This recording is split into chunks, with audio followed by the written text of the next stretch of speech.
Good evening, everyone, and welcome to BT's Fly Tying Friday. Tonight, the 7th of February. Fred DuPre is going to tell us all about bluegill flies. In fact, he'll have several for you. And in the weekly tip, well, it's a case of lost and found. We'll have to explain that to you later. For now, we're the BTs from Boise, Idaho, and our fellow presenter this week is a long time friend. Happened to be in the same business that we were in back in the day. Back when the phone company was still the phone company, before everything went into the air, we both worked in that environment. But anyhow, introduce Fred to you. Fred is a retired telephone company employee who has been tying flies for the past 62 years. He's been recognized for his skill at the fly tying vice with the Buzz Busick Award, Dick Nelson Fly Tying Teaching Award, and has earned the Bronze, Silver, and Gold Fly Tying Skills Awards. Fred is also one of the few people who is an evaluator for all three skill levels. He is a longtime tying teacher and demonstrator with a string of expos, shows, and conclaves to his credit. He is currently the treasurer for the FFI Fly Tying Group and is on their executive board. Well, Fred, welcome to Fly Tying Friday. You got the mic. Great. Thanks for having me on, Al. Tonight we're going to dive into four really nice bluegill flies. Um, and I'm going to try to get all four of them in this hour. The first one is going to take me a while to tie, and we'll talk about it right now. This is a Catalpa worm. Um, Catalpa worms come from a Catalpa tree. And let me just kind of show you what that looks like. This is a Catalpa tree. They're all over the United States except for the Rocky Mountains and Washington, state of Washington and Oregon. Their leaf is heart-shaped, and they have white large flowers on it. So look for a tree with heart-shaped leaves. Around here, down south, grew up in Louisiana, and we look for catalpa trees, especially ones that are on the side of a bayou somewhere, because these catalpa worms start out in the tree and then end up dropping into the bayou. And it's like piranha down below when the bluegill and bass sit down below these trees and just wait for these worms to fall. We're going to start out with a C10 salmon hook. That's sort of a strange thing for a bluegill fly. The black 140 denier thread, a goose black for a tail. Going to use some wire, lead wire. Going to use vernille, and I'll show you what that is. It's chartreuse in black. And we're going to do an overhand weave with vernille. Hackle is white. I'm going to use some open cell foam and some dark overlight vernille weave, and then the head is black squirrel dubbing. The gentleman that came up with this fly is a personal friend of mine. I met Mike Verdine in 1980, and he and I started tying back then. I was a member of the Dallas Club and the Fort Worth Club.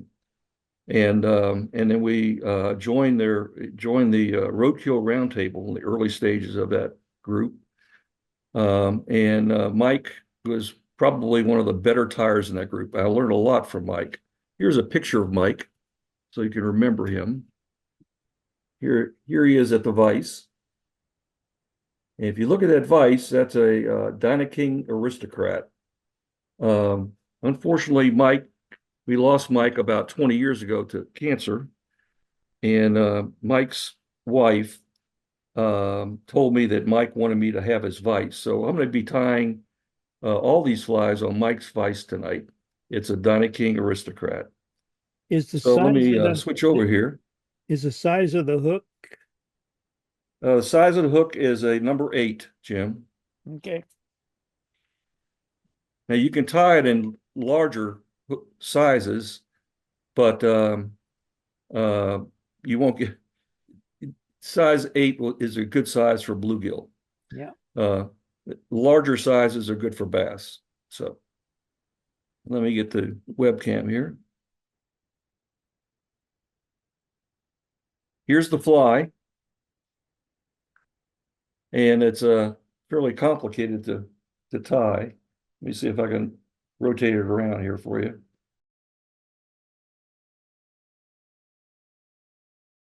Stop me if you have any questions or any suggestions. We'll start off. Well, your focus fly there, Fred, is it crystal clear. Looks great. Good. Okay, start out with a size 8, C10, CH10 salmon fly hook. Is a Bartlett salmon fly hook. First thing I'm going to do is I'm going to start my thread right behind the eye and to wrap back over the top of this split eye and all the way back. A nice good thread base. And the first thing we're going to put on the fly is the tail. Catalpa worms has this a stinger looking type tail. And what we use is a black goose bot. I'll tie that on now.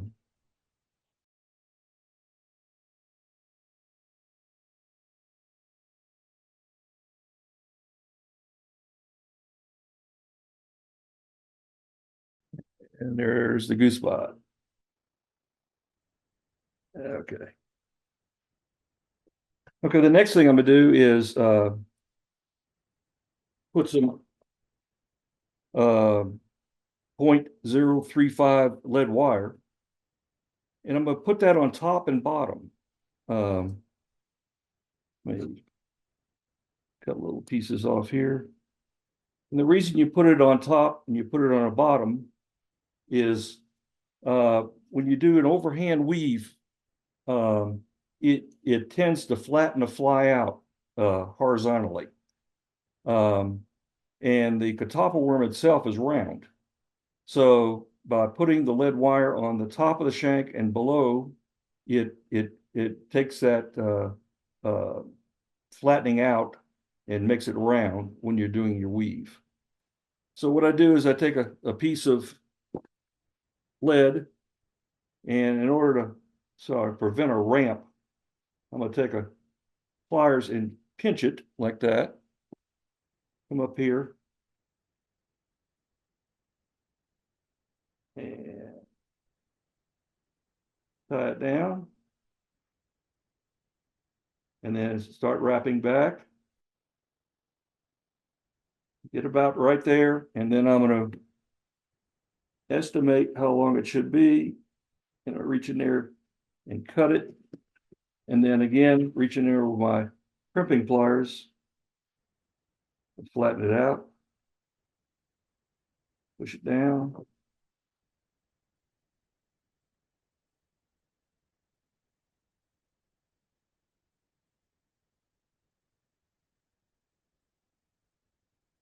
and wrap it down. That's good though. Now I'm going to turn it over and do the bottom. Take another piece of wire, flatten it out.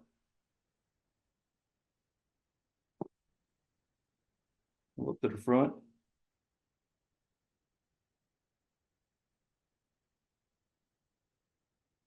And tie it down. And then wrap back. While you're wrapping back there, I do have some questions. Paul Fidelis would like to know, what bobbin are you using? Oh, it's a right bobbin. Oh, okay. Don't use a right bobbin, but tonight I am. What kind of a crimp pliers are you using is what Tom wants to know. Oh, those?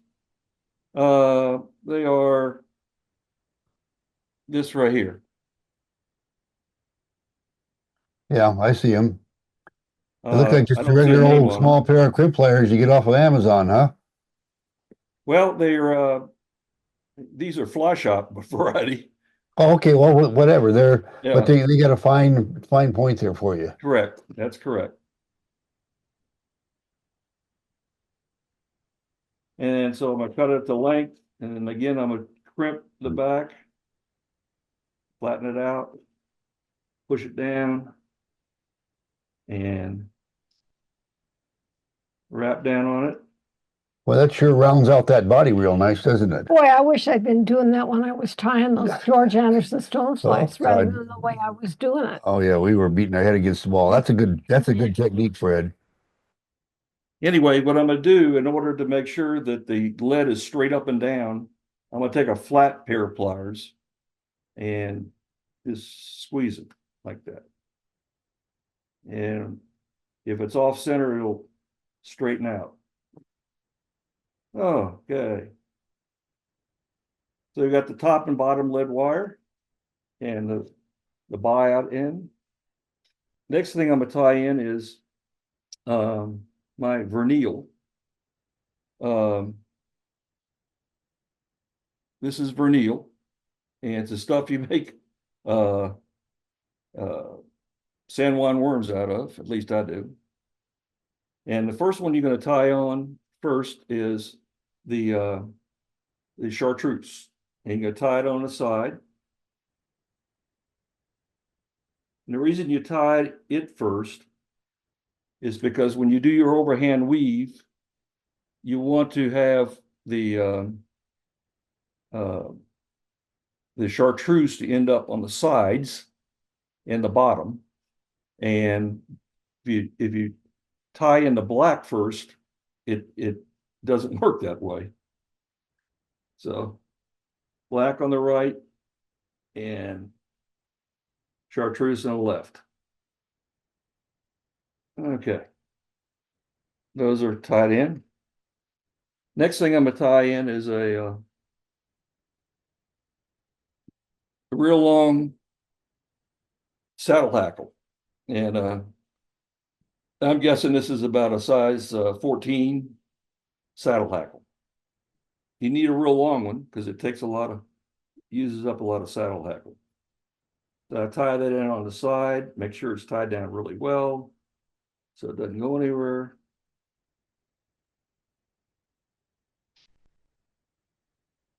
And I'm gonna put a little bit of Sally Hansen's on there just for security reasons.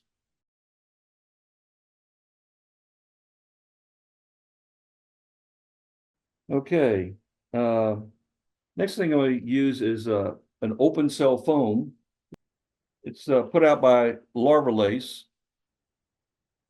and it's open cell foam strips. The reason I'm using open cell foam is I want to wrap this body, make it a little bit bigger around, and I also want to cover any imperfections that I might have caused by using the lead and the other things. So I'm going to tie it in on the side.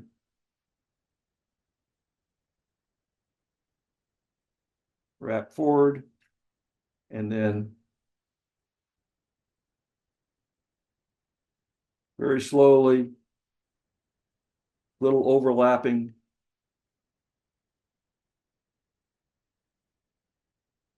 Get it all the way up here to the front, and then tie it off.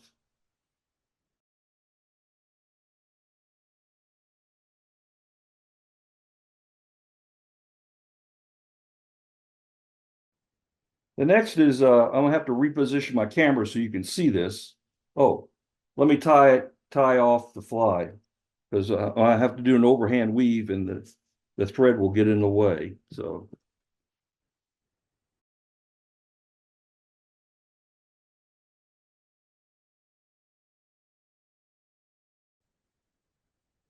there's several different types of weave. I think this is the easiest one. And I'm going to reposition my camera so you can see it better. And I just popped off my chenille when I tightened it up. So I'm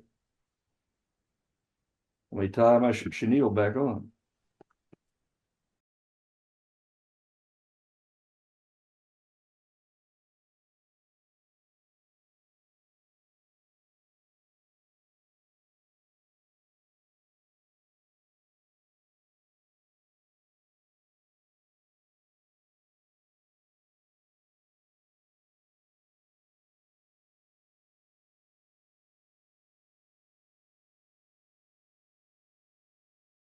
And then you put dark over the top of the shank and light on the bottom. Again, light over dark.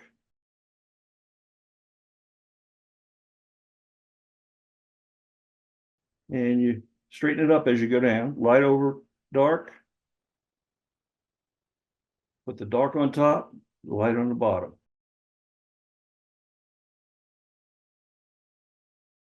Put the dark on top.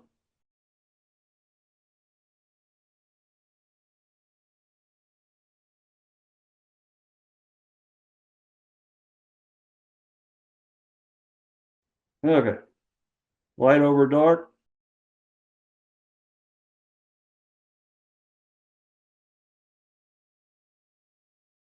And then put the dark on top.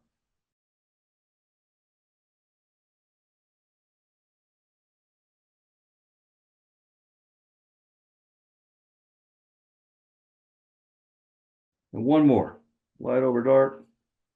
Put your thread back on.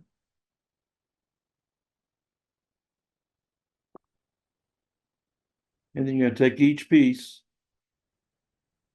pull it forward, and tie it down to the hook shank.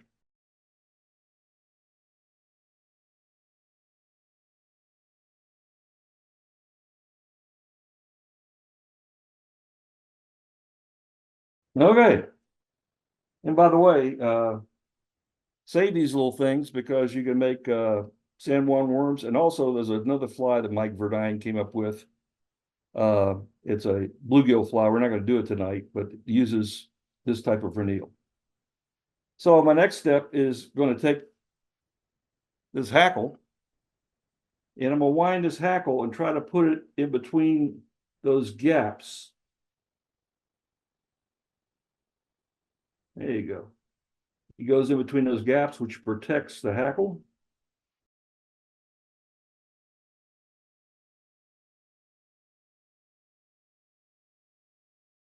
Okay, last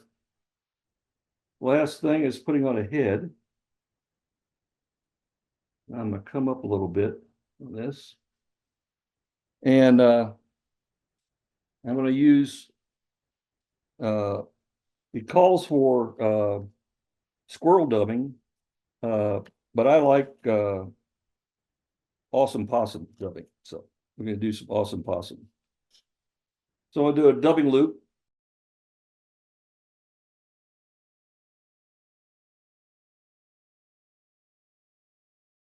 And this is my favorite dubbing tool right here, by the way. It's made by SMAHEN, SMHAEN. It's the greatest little tool. You just hook it there. I don't know if you can see it, but you can squeeze it and it opens up the opening. So I'm gonna take little pieces of dubbing, set it in there, making a dubbing loop, head.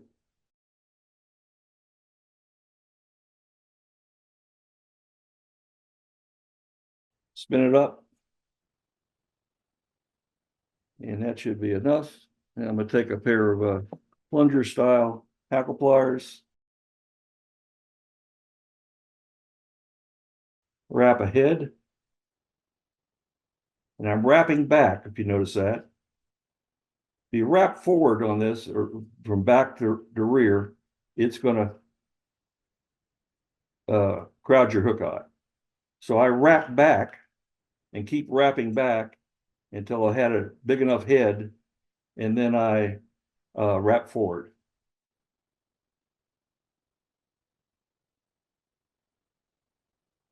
And then that's the finished fly. Gretchen, just Fred, there were some great techniques there. I wish I had had 30 years ago when I was tying the George Anderson stonefly. Great job. I love it. yeah. Also, it looks that like is a Catalpa caterpillar line. too. And the way we fish this is it sinks pretty well, and then we put on a strike indicator, but a fairly large one, and then some other large floating fly, and fish it under there. And if you find a Catalpa tree, especially in full bloom, I'll guarantee you catch a lot of fish. So this is Mike Verdine's Catalpa worm. Okay, the panfish crack is was designed by Kevin Hutchinson. Kevin is another good friend of mine. He's from Texas. Very interesting background, but he's been a guide here in Texas for, oh God, 20, 30 years.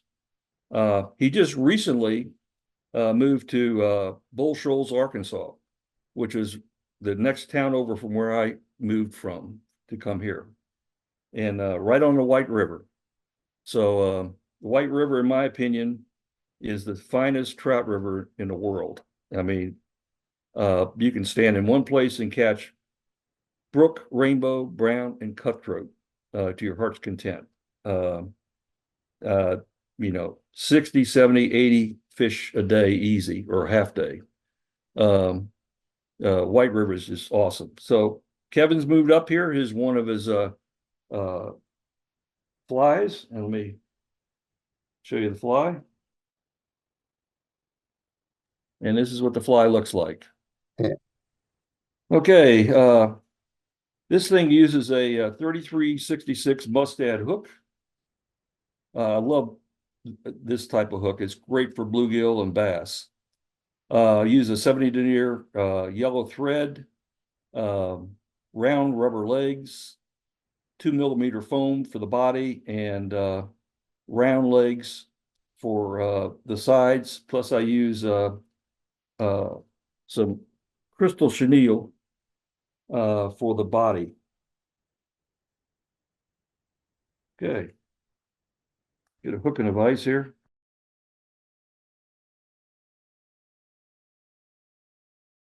Okay. First thing, thread base. I like to put a thread base on hooks so materials just don't slide around. That's one of my idiosyncrasies. Coat the hook with thread. Then take one little piece of round rubber leg, fold it in half.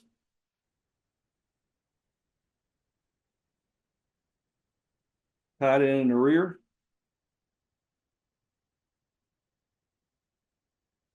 And as you rubber legs, pull them as you're tying them so you can seat the rubber.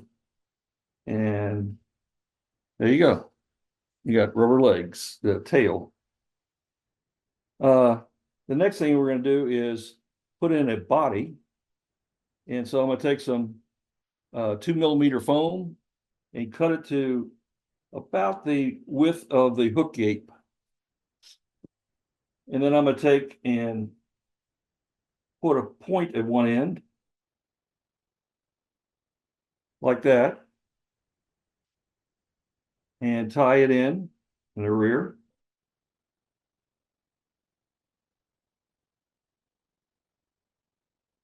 Next, I'm going to tie in some staz, or crystal chenille, whatever you want to call it. And just wrap that, touching turns forward.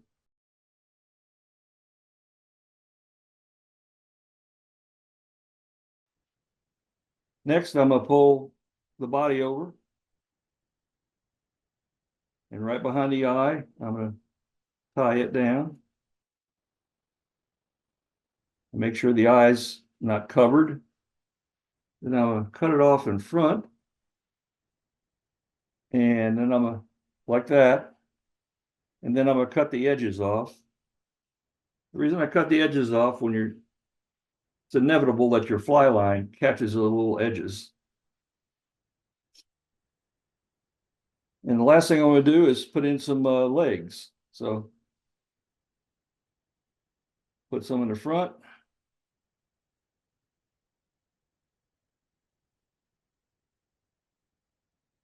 Two on that, one on that side.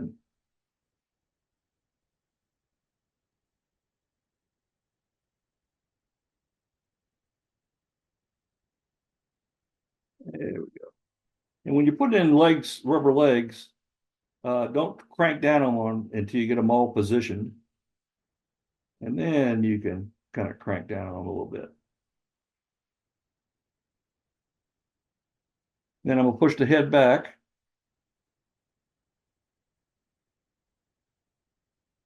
And that's where I'm gonna try to whip finish.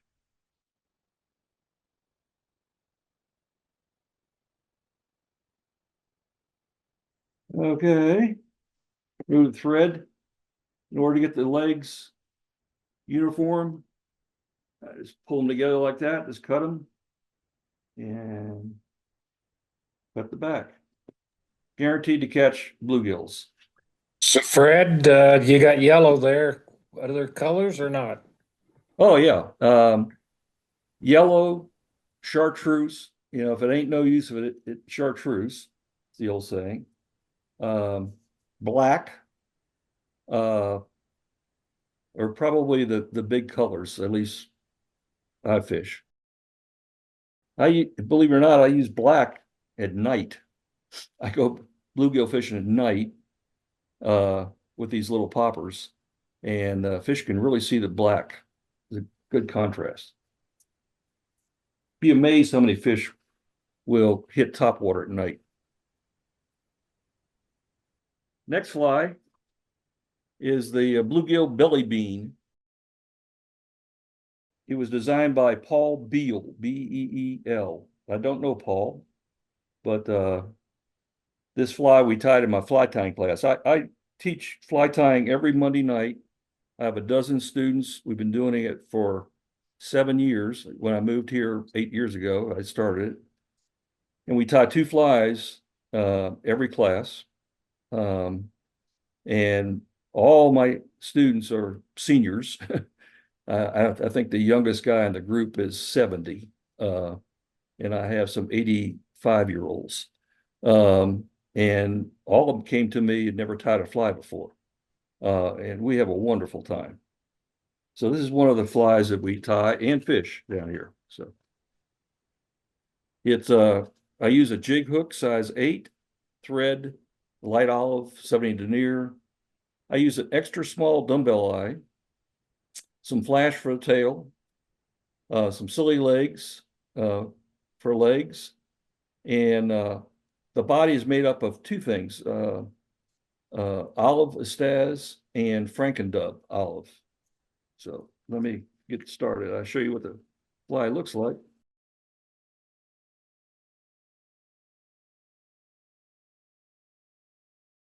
What bluegill wouldn't eat that, huh? Oh man, yum. Yep. Now we don't really have trout here in Texas. We got one river. Everybody fishes, the Guadalupe, and I'm a member of that. It's Guadalupe chapter of Trout Unlimited. It's the largest chapter in TU. I think we got 6,500 members. Whoa, that's And a we lot. all fish the Guadalupe River. And they just stocked it about 2 weeks ago. So it's a put and take. It's a catch and release river. So let me see if I can get this going here. Okay. Let me start out with a hook. Again, this is a jig hook. I'll tie come up with some olive thread. Again, put a thread base down, one of Fred's quirks, and then put in dumbbell eyes. These are extra small dumbbell eyes, probably the smallest you can find. The way I put on dumbbell eyes, I put I tie it one direction, 10 wraps, then with my thumbnail, pull it the other direction and tie it 10 wraps the other direction. And it gives you eyes that are straight on the hook. And then I do under wraps to tighten it up and bring it back here. Yeah, I got some rubber legs. I've got some crystal chenille. And then we've got get some flash. You can use any kind of flash with this. And I take a piece of flash and I two pieces and I double it over and then tie it in the back. So you end up with a total of 8 pieces of flash sticking out the back.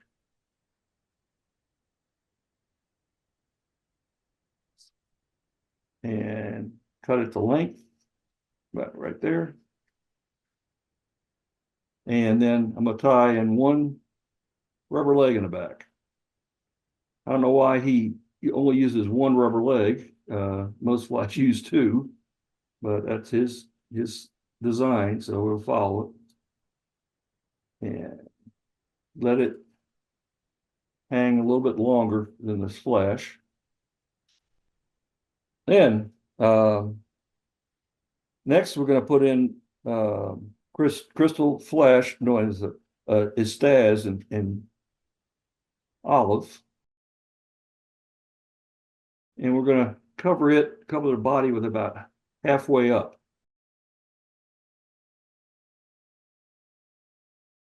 That's about far enough right there. And cut off the remainder. Then I'm going to take the rubber legs I have left over from that one long strand, and I'm going to fold them in half like this. Then I'm going to take that one half, fold it over again, and tie it in one side on the side. I got 2 sticking out the side there. Same thing, I'm gonna fold the other rubber leg over in half. And then tie it on the other side. Okay, so essentially I have 4 rubber legs sticking out. Then I'm gonna take them and pull them up to even them out. There you go. Last is it calls for Frankendub, olive dubbing. I'm going to use Sal Scud dubbing, good old Wapsie Sal Scud dubbing. Get a little of that and just do a dubbing noodle. I like to wet my fingers when I'm doing dubbing. And as I wrap back, I'm pushing those legs back. And a little bit more dubbing.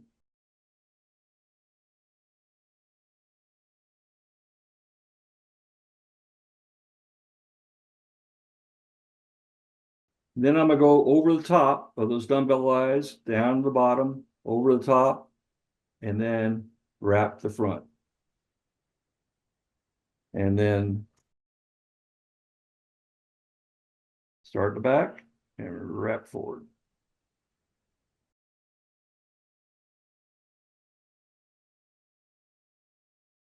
Clean up little stragglers there.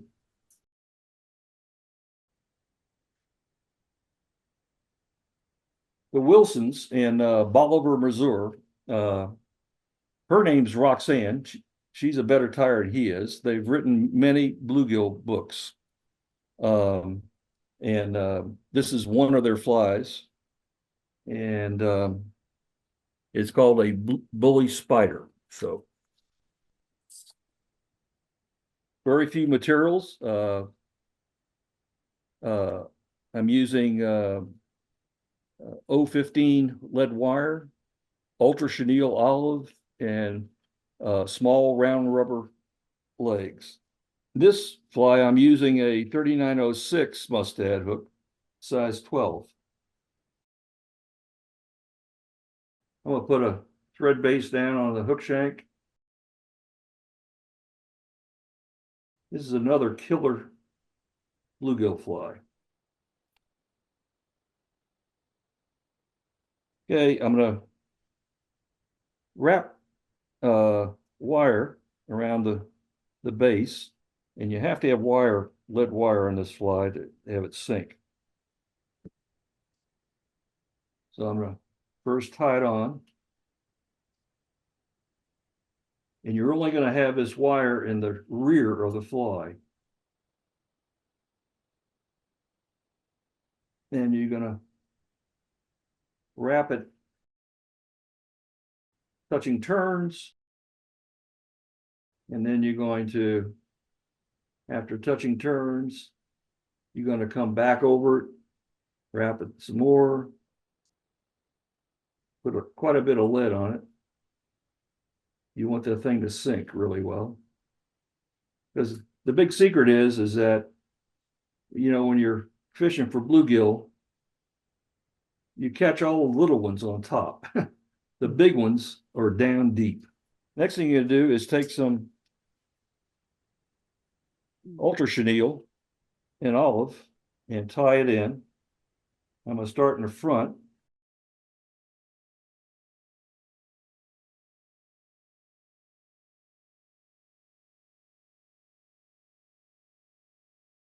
Then you're going to start back here. Nice touching wraps.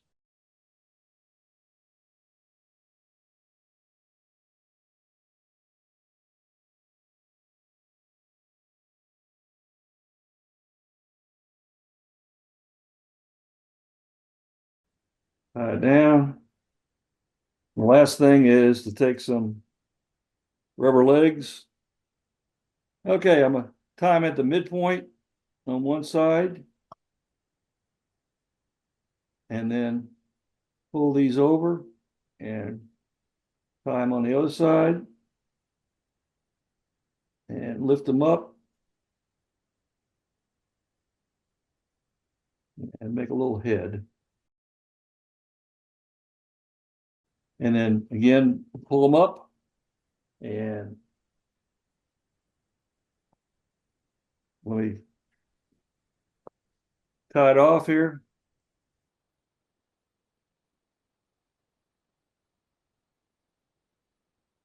And that's a bully spider. So I love that. You know, I'd like to point something out about Fred's presentation tonight to everyone, just in case you didn't notice. Fred taught a really, really great lesson on different ways to control rubber legs, because he ends up with a very similar look with a lot of different techniques, 4 different techniques produced tonight. But go ahead, Fred. that's it. I'm done. The questions from you all. Fred, Rick Ziegler, when I'm tying in foam, instead of cutting the point like that, I've been taking out a little rectangle out of the center of the foam, so it has 2 pieces down like the legs of an H, and then tying it in. Oh, okay, that'll work. Good idea. Yeah. That's a good idea. Yeah, like that. Any other questions? Hey, Fred, this is Dutch. Hey, Dutch. Have you pulled any cichlids or guads out of the Brushy Creek or Gabe with these patterns tonight? You know, I haven't tried any of these patterns for cichlids. What Dutch is talking about, we have a sort of an exotic fish down here. Came from, I don't know where it came from, South America, I guess. And I think they actually came from people's fish tanks and dumped in the rivers. And so, but we have rear grand cichlids. And in my opinion, pound for pound, they're a lot feistier than bluegill and a little bit more difficult to catch than bluegill. Amen. And I use a little bit different flies on those. Okay, thank you. Yeah. That would be an interesting presentation just in itself, talking about the exotic species and the flies you use, but that would be good for another time. Anything else, Fred, or out there in the audience for questions? Well, Fred, then we're going to move on now into the next part of the presentation. Tonight, we're going to talk about the weekly tip. Lost and found and cutting corners. Now, what in the heck could I be talking about? Well, actually, what I'm going to Beats me. cover with you all, I haven't even let Gretchen in on this yet. We've kind of had a hectic week since coming back from the show. But anyway, in preparing for the show this week, I completely tore my fly tying kit apart, figuring that I probably had so much in there that I needed to get rid of that I hadn't used in like 100 years. I mean, or a long time, whichever came first. And you're right, there was a bunch of stuff in there. It was getting to the point where I could hardly pick the case up and stick it in the car anymore. It was, like about 75 pounds. And so one of the things that I found I had forgotten about and I had not seen since, shall we say, the early 80s. It's when I switched from Mustad hooks to other hooks. And back in the day, I only stocked two hooks. That was a Mustad 94-840, a dry fly hook, and a Mustad 96-72, a down eye 3X long streamer nymph hook. That was it. Didn't stock anything else. And if the customer wanted orders that required a different hook, that I had other fly tires that I would send them to. That's all I would stock. Once in a while, the only thing on the market back in the 60s and early 70s that I knew about anyway was Eagle Claw and Mustad.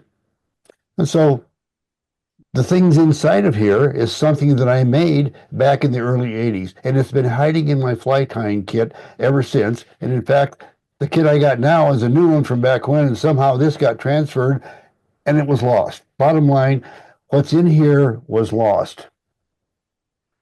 How many of you remember cut wings and burnt wings? Well, you probably remember them. And when's the last time you tied one? Well, I can tell you for us, it's been a long darn time since we've done cut wings. And that's what we're going to talk about tonight. Let's get over to the materials area. I'll set this Mustad hook back down, but before I do, let me pull the top off. And I want you to see what I have in there. What I have is a bunch of paired up wings made out of cut pieces of big hen saddle. And what do those wings look like? Well, let's go to the device, Gretchen. And there we go. Now, there's a fly that I tied with that right out of that box, that set of wings. And you can see it's nothing fancy, just a tail and hackle, but there's the wings. They were made out of some really large feathers. And I'm going to slip back over to the materials area right now. And I want to show you the cutter that I used. It's a cutter. You can't get them anymore. It was made by a fellow by the name of John Faust from Hamilton, Montana. And the shape that this particular cutter would produce is, I cut a piece of electrical tape and stuck it on the side just so I'd know which handle had which tool at the other end of it. And this is this particular one, and it produced the cut feathers that I have right here. Let me just kind of zoom in so you can see. And what we have here is, what, you can't see it? They look like real thin fan wings. That's pretty darn close to it. Anyway, right here is one that I did out of a church window feather off of a pheasant. Grizzly off of a hen saddle. And this is off of a guinea. Do you suppose you could make a fake jungle cock eye out of that? Or at least use it as a substitute? All I did is cut that out of a guinea feather, and the guinea feathers are a dime a dozen, or kind of a misleading thing. But so how do you use these things? Well, let me back up here just a bit. I'll pull this out of the way because you know what they look like when we get done. This is the rubber eraser, and that's the cutter. And I'll just pull a hackle off of here. Now that's just a big old hen feather. off the side of the saddle. I'll just lay that right down here and decide just where I want my cut to be based on the design that I have. Let's see, let me get my pointer. You see up here, I've got a nice light gray, then there's a dark band, and then a light band. Well, I can adjust how I cut that so that I get the colors that I want them to appear. Okay, well, I just cut that, pull that. And now let's pull this back. Well, let me get it set down here, and it'll get it there. It refocused. And there's a wing. And you can do that as a trued wing, as a divided wing, or whatever kind of wing you wanted it to be.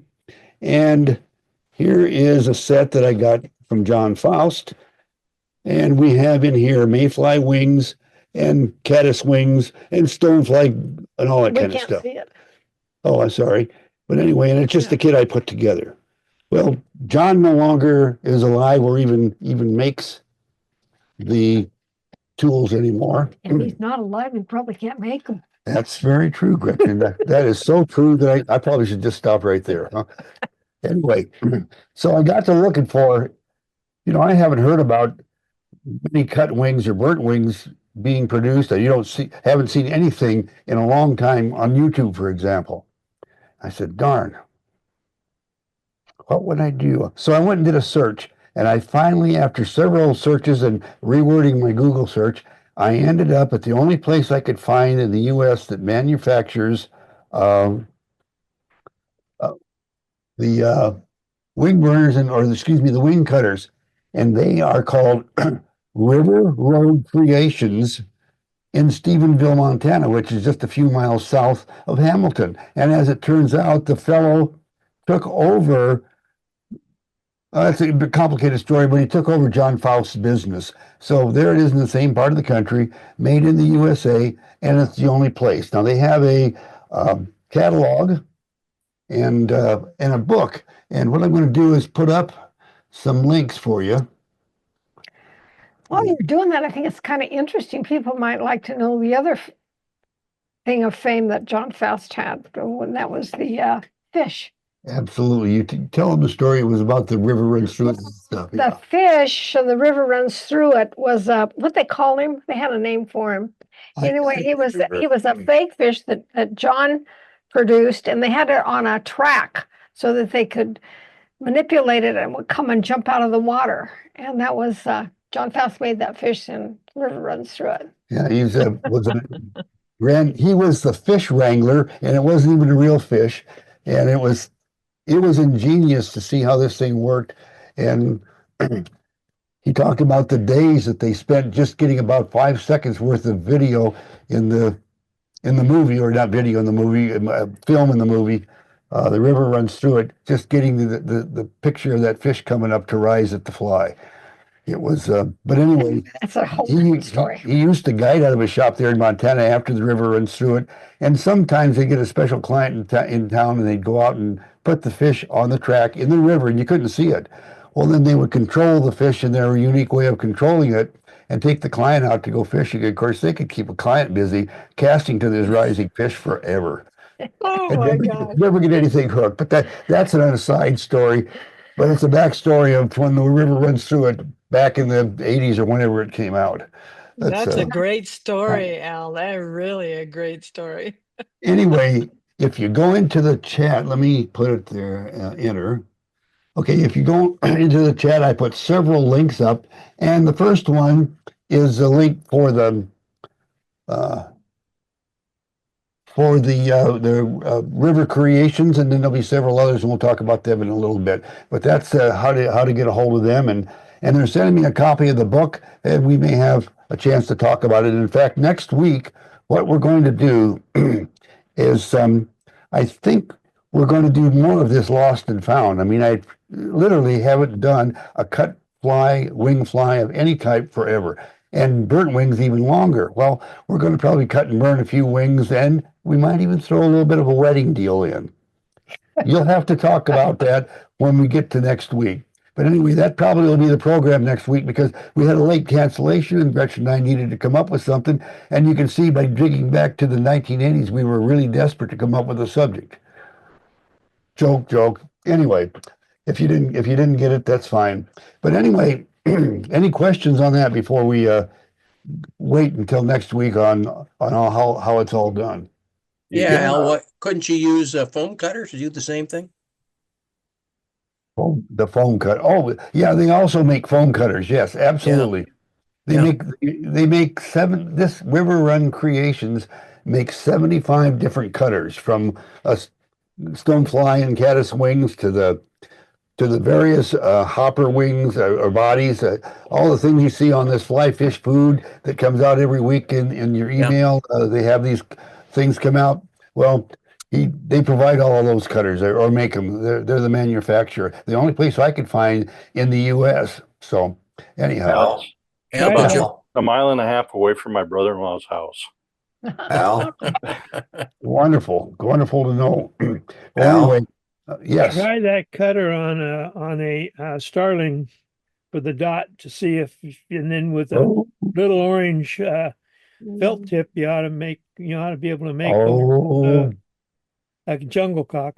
That's why we do this stuff, Jim. I will be playing with it this week, and it might get. It's starling is hanging right there. Boy. So we'll have a chance to play with that, and it may end up in next week's program. All right, folks. Now it's time where we all share ideas and tips and tricks and so forth. And tonight, I was going to start out. Well, let me just go ahead. I'll start out with Jeff, because there'll be a good lead in on that River Road Creations. And then we're going to go to Bill Klumper. We got something from Buckner and something from Jeff, and then we'll open it up to everybody else. But for right now, let me. Yeah, There's Riff. Okay, Jeff, thank you so much. That's that River Road Creations cutters, and you can see the cutting on the one side there in the handles and so forth. Right. Super. Thank you, Jeff. Yes, sir. And I'm going to switch cameras. Hopefully everything goes well. I'm going to apologize because there'll be some motion here and it may get fuzzy. Well, how many of us use beads? Probably a lot of us do. And okay. Okay, good. I'm getting stuff in place. The problem is I've knocked my bead container over more than once. And so I ended up learning from Sun Tao that he used something from Art Dot, a bead case. And so cool, I have a bead case. It's round, right? But if you drop it over, everything's going to fall out of it. And so then I started tinkering. And what I came up with is, for the Art Dot case, is I cut a little blue 15/16 diameter circle with a 1/8" center punched die. Push it into the center. And now if you take your like, this is all sorts of small little flies. I can tip my glass bead thing over and I'm not going to have beads going anywhere, or very few. You'll just have very few, and that's just a good way of controlling your beads. Nice. Yeah. And then what it does is, since it forms a concave, right, you can just dump the beads right back in and it will go right back down through the center. So you can drop a bead in. And we've got something coming from Buckner, and Buckner is sick tonight. But he came up with something that we've got to share with you, because it's awfully darn cool, and it may be very appropriate for some people on tonight. There we are. Now on the left here, we've got David Buckner at the vise with a camera in place, and that camera looks like a funny looking light. Well, he just discovered this. It's called a document camera. Mm-hmm. And it is $55 on Amazon. I've already put a link over there in the chat if you want to see. And it is, well, you can see what it is. It's on an arm there. You can see how it's sitting there in front of David, and that is his camera and light all together. And the way it focuses, it's one touch manual focus, or how many touches you want to do to the focusing mechanism. But this looks to be like a laptop, and a single camera. One of these could be a great travel kit for someone like John Wright, who's trying to put together a travel Zoom studio. So enough said for that. Al, you know if that's a adjustable focus or? or It, what? it's a, okay, it's not an automatic focus. It's an adjustable focus that once you focus in a spot, it stays there. So, but it does not have a twist of the lens to focus it. It's the push of a button. Oh, push of a button. That's neat. Yeah. So you'll have to get Al, it. What's Al, I neat? don't see any wires. That's right. Why don't I see any wires? I think the only wires you're going to see is I one don't see coming out of the anything. bottom. In that there's kind of a little niche over on the right-hand side of that base, and that's a USB. Okay, so it is a USB camera then. It's not a Wi-Fi camera. Yeah, well, I'm sorry. Absolutely. Yeah, it's a USB plug-in. Okay, great. Yeah, thank you. That's a great idea. It's got some very major potential for someone wanting to put together a shoestring Zoom studio. They'll do a dang good job. And you can see what David's doing with it right there. It sets right there between him and the vise, but it's out of the way. I love it. And what I was going to ask you if you still have the snaps for the Snapple bit crayfish, or if Right, that's make right. your own. Okay, well then good. What I will do then, Jeff, I'm going to pop up right now with okay. The snafflebit crayfish is the fly that I developed back in let's see, no, take that back. I didn't do it. Jeff Smith, a friend of mine, did, and it would be back in about 2002 or 3 or something like that. And at the time, we were using a clip that LaFontaine came out with to use on his flex flies. Well, those clips are no longer available. Been gone for a long time, but I still want to tie these flexible crayfish, which might be a good program for us to do sometime here on Fly Tying Friday. But anyway, today, for your information, Jeff, you've got hard wire, 40, it's 80-pound test, and that's the size, and that's what I make the clip out of. And the pliers that you need are these looper pliers, and you can see they're for making loops. Right. And if you don't already have one, you need a side cutting pliers. I got plenty of those. Okay, well, just so you all know that. Now I'm going to pop out of here. That's it for tonight, folks. Thanks so much for joining us. For now, it's a wrap. Until next time, see you next week.